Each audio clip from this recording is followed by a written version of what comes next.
Hello and welcome back to another episode of the Washington Nationals March to October. Today, as crazy as it feels to say it, we are going to be starting the National League Championship Series. In year one of using the worst ranked team in this entire game, we are one series away, one opponent away from making it to the World Series. It's us, and then it's the Angels who actually made it as the 4th seed of their league, the Yankees, and then our opponents, the ones standing in our way, the San Diego Padres. And we're gonna do how I always like to do it. I always like to take a look at the team before we start a new series against them. And then we're gonna play game one, and that'll probably be it for this first episode of the NLCS. But theoretically, this should be our easiest matchup yet based on those team rankings. The Padres, they matched us with their record. We were both 95 and 67, but we have so far taken down the Dodgers, ranked 5th, and taken down the Phillies, ranked 6th. But now we face the Padres, who are all the way down there, ranked 11. So let's take a quick look at what their lineup is looking like. And the first thing I'm noticing is no Tatis. He didn't get the Bryce Harper treatment of getting brought up in September, or if he did, he at least didn't stay on the team for the postseason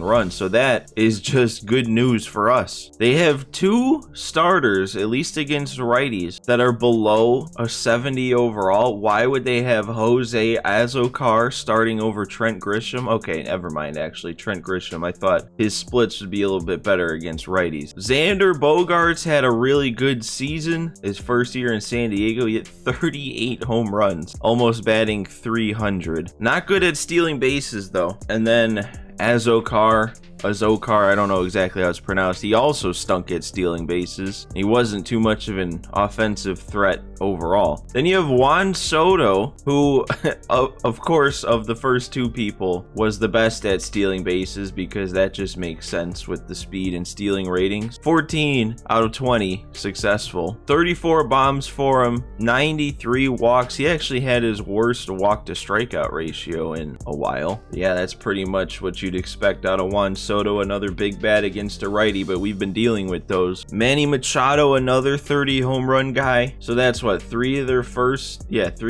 4 batters all hit over 30 home runs, well over 30 home runs. And again, of course, it only makes sense that Machado was more successful stealing bases. Then you got Matt Carpenter, who was also a 30 home run guy. Wow. At a 75 overall, 37 years old. Regression across the board. He still hit 31 bombs with a 310 average and 10 of 12 stealing. I just keep bringing it up because it's so funny to see the people who are actually good at stealing. Just doesn't make any sense. Jake Cronenworth failed to hit 30 home runs, so he must be a bum. Adam Engel is a starter for them. He pretty typical for Adam Engel, not the biggest offensive threat. And then Ha-Seong Kim, I think he's more of a fielding guy in real life, right? So him doing this in the regular season is actually a pretty solid year. And then Austin Nola's their starting catcher. That's actually pretty solid for a lowish rated catcher. 31 doubles though with a 281 average. What about their bench? Anybody we need to look out for? Nelson Cruz with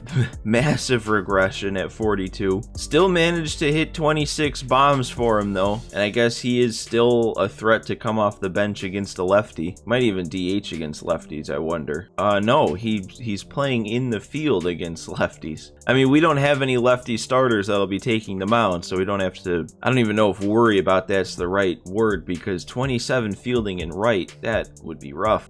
Trent Grisham, we already kind of looked at him. He actually had a solid season, especially for those attributes. Backup catcher, not really much to worry about there. And then this Brandon Dixon guy didn't really do too much. Looking at their pitching, it looks like their top 3 starters are going to be pretty solid. You got Joe Musgrove at an 86. Oh, I didn't even realize he must have started the year injured, so he got the September call-up treatment. Did okay in his 5 starts, but I always have trouble hitting Joe Musgrove in MLB The Show, so I'm a little worried about that one. Blake Snell pitched over 200 innings with an over 5 ERA. A lot of strikeouts, but a lot of walks. 115 walks. That is crazy. And then Yu Darvish, who's another pitcher I actually tend to have trouble hitting on this game, and he had a pretty good year. Not a lot of strikeouts at all, though. Wow. Basically 230 innings pitched and not even 150 strikeouts. Then you have their two lower rated starters, Michael Wacha with a 5 ERA, Seth Lugo with an over 5 ERA. So their starting pitching was not very good throughout the season. They had 3 guys with an over 5 ERA. Musgrove didn't even pitch until September. I'm assuming Nick Martinez, yeah, he made a lot of starts and he had a slightly better ERA of 4.16. Is their bullpen, do they have anybody to worry about? Oh yeah, Josh Hader.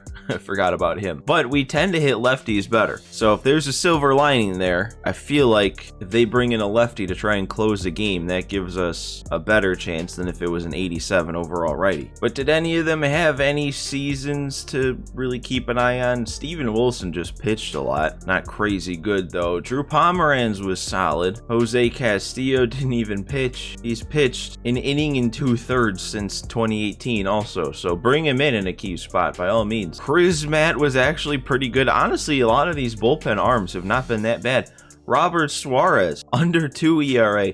Luis Garcia, 225 in only 4 innings. And then Josh Hader, a 236, 86 strikeouts with 54 saves. So honestly, this team, I feel like, is sneaky good. They must play over their ratings a lot. Like, the starting pitching was not that great, but pretty much everybody in the bullpen had good numbers with these relatively low overalls. Their lineup, I mean, they do have plenty of guys with pretty solid overalls, but like, you know, you got Matt Carpenter at a 75 with the year he had. Nelson Cruz at a 65 with the year he had. So on this team, I don't know. I don't know if I should be more, less, same worried as I've been about every other team. I mean, we're going to be overmatched by every team we face come playoff time here, but it's not like that stopped us yet. We don't have any more surprise additions to the team like Pineda before last series. Nobody on offense, nobody on pitching. Everything is the same. Oh, and actually, I want to look at the Padres postseason stats so far, because this is actually the first matchup where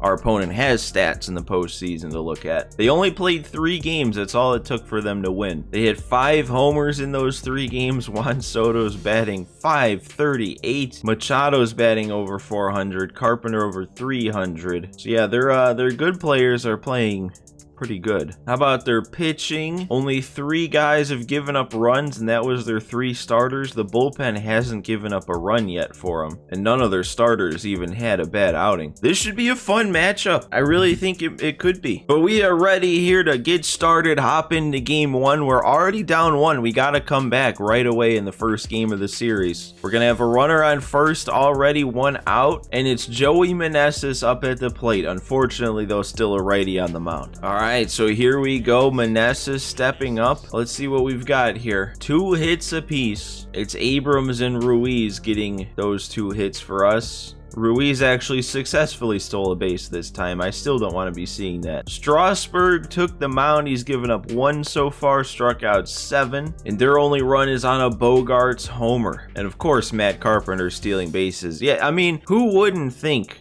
on these 2 teams that the 2 stolen bases are from Keibert Ruiz and Matt Carpenter?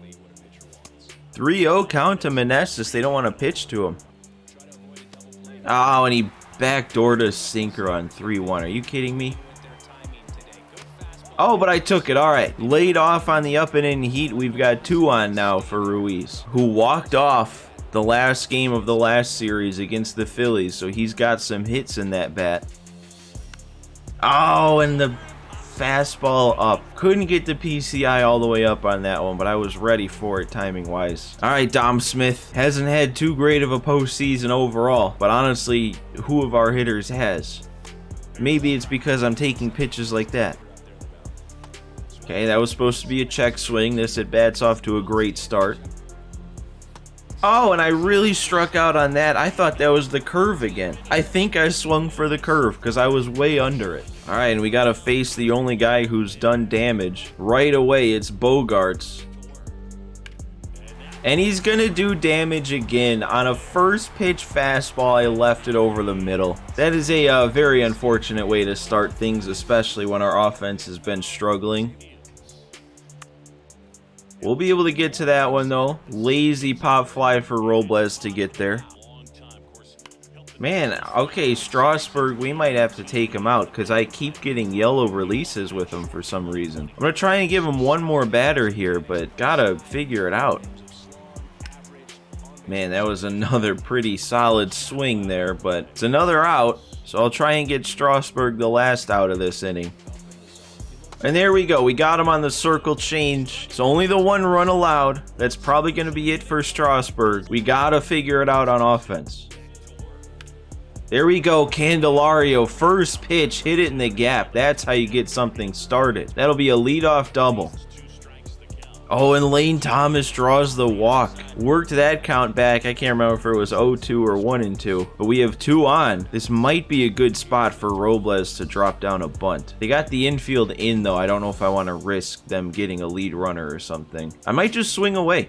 Oh, man, the pitch came in fast there.